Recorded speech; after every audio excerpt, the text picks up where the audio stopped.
Who's there? Nay, answer me. Stand and unfold yourself. Long live the king. Bernardo? He?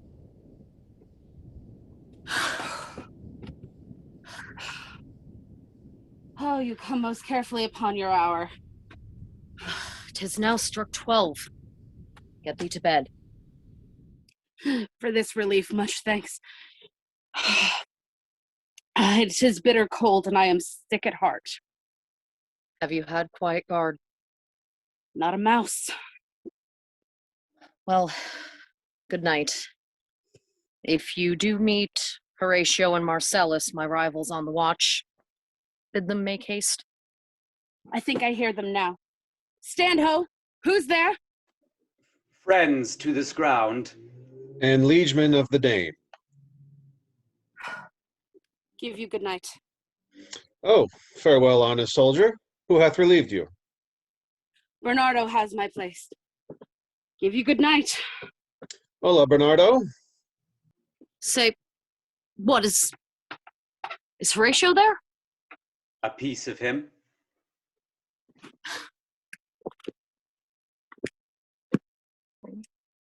Welcome, Horatio, welcome. Good Marcellus. What, has this thing appeared again tonight? I have seen nothing. Horatio says 'tis but our fantasy, and will not let belief take hold of him, touching this dreaded sight twice seen of us. Therefore I have entreated him along with us to watch the minutes of this night, that, if again this apparition come, he may approve our eyes and speak to it. Tush, 'twill not appear. Sit down a while, and let us once again assail your ears that are so fortified against our story, what we have 2 nights seen. Well, sit we down, and let us hear Bernardo speak of this.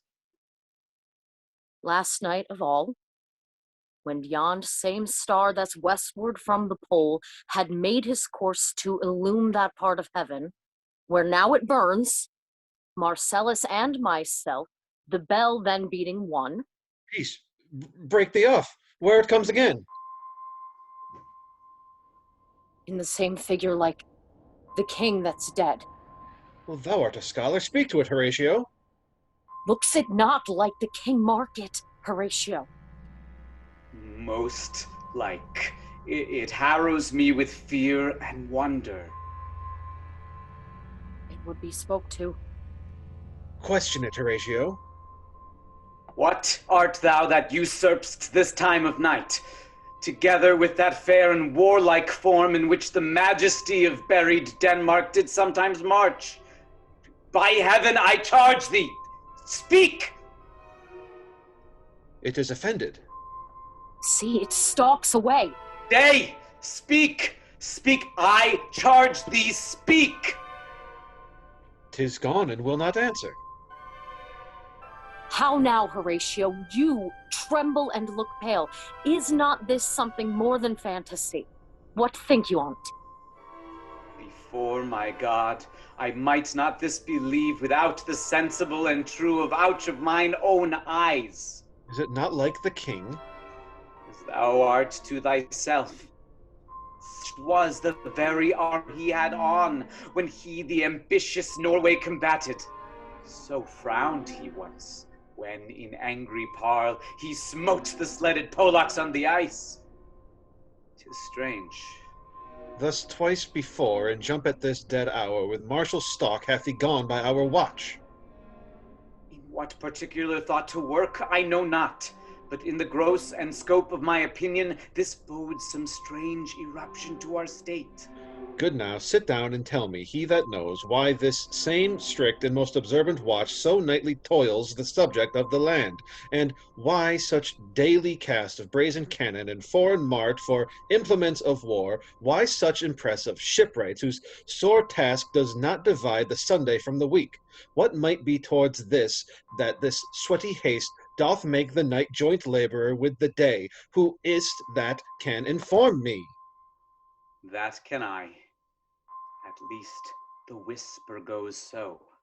Our last king, whose image even now but appeared to us, was, as you know, by Fortinbras of Norway, thereto pricked on by a most emulate pride, dared to the combat in which our valiant Hamlet, from so this side of our known world esteemed him, did slay this Fortinbras, who by a sealed compact, well ratified by law and heraldry, did forfeit with his life all those lands which he stood seized of to the conqueror, against the which a moiety competent was gauged by our king, which had returned to the inheritance of Fortinbras, had he been vanquisher, as by the same covenant and carriage of the article designed, his fell to Hamlet.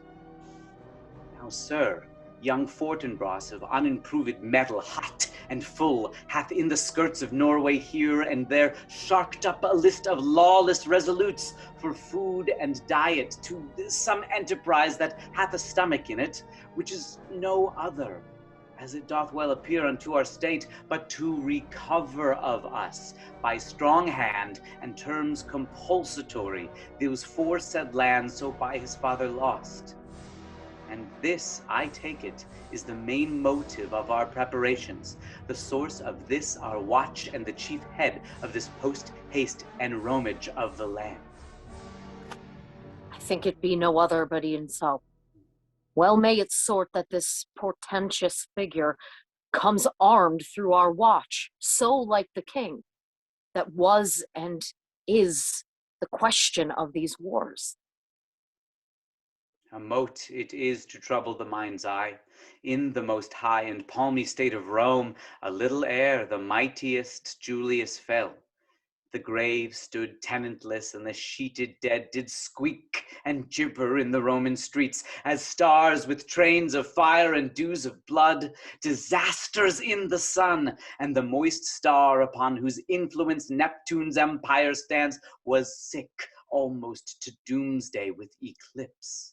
And even the like precursor of fierce events, as harbingers preceding still the fates, and prologue to the omen coming on, have heaven and earth together demonstrated until our climatures and countrymen, but soft, lo, where it comes again. I'll cross it, though it blast me. Stay, illusion! If thou hast any sound or use of voice, speak to me. If there be any good thing to be done that may to thee do ease and grace to me, speak to me. If thou art privy to thy country's fate, which happily foreknowing may avoid, oh, speak! Or if thou hast abhorred in thy life extorted treasure in the womb of earth, for which they say you spirits oft walk in death, speak of it. Stay and speak! Stop it, Marcellus! Shall I strike it with my partisan? Do, if it will not stand. 'Tis here! 'Tis here!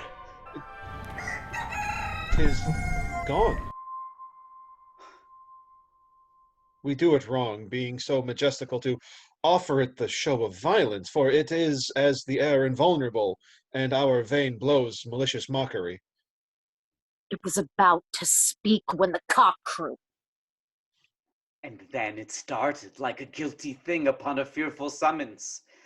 I have heard the cock, that is the trumpet to the morn, doth with his lofty and shrill standing throat awake the god of day. And at his warning, whether in sea or fire, in earth or air, the extravagant and erring spirit hies to his confine. And of the truth herein, this present object made probation. It faded on the crowing of the cock. Some say that ever 'gainst that season comes wherein our Saviour's birth is celebrated, the bird of dawning singeth all night long. And then, they say, no spirit dare stir abroad. The nights are wholesome, then no planet strike, no fairy takes, nor witch hath power to charm, so hallowed and so gracious in this time. So have I heard, and do in part believe it. But look, the morn in russet mantle clad walks o'er the dew of yon high eastward hill. Break we our watch up, and by my advice, let us impart what we have seen tonight unto young Hamlet, for upon my life, this spirit, dumb to us, will speak to him.